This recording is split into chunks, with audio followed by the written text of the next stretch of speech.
नमस्कार सांग मैंने जय जगन्नाथ। आज थिला प्रभु अनंत नारायण व्रत पूजा जो कि एते दिन पर आम सपरिवार एकत्रित होता और समस्ते मिसी एकाठी फोटो उठाउले। जेहेतु आमे माने घरे ना तो आम मन भारी दुख थिला। सेतिपई वीडियो कॉल करा जाई आमको पूजा कार्य सब देखा जाइथिला। सेतिपई मनटी भारी भल लागिला। खाली सेतिकी नुह, आज थिला बापांकर जन्मदिन। तांकर देह जेहेतु भल नहीं सेतिपई होममेड केकटे बना जाइथिला आ राति 12टा बेले कटिंग करा जाइथिला।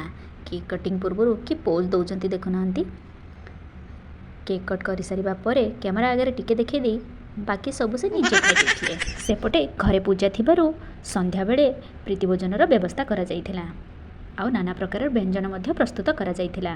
खाली सेतिकी नुह, संध्या बेले भजन समारोहटा मध्य करा जाइथिला। जा फଳରେ कि पाखरे नथिले भी ए सब देखि मन बहुत खुशी लागिला। किंतु कोठी ना कोठी मन भारी दुख लागुथाए। ए सब देखिया पई आमे घरे पाखरे न कि समस्त सहित मिसिबा पई घरे न।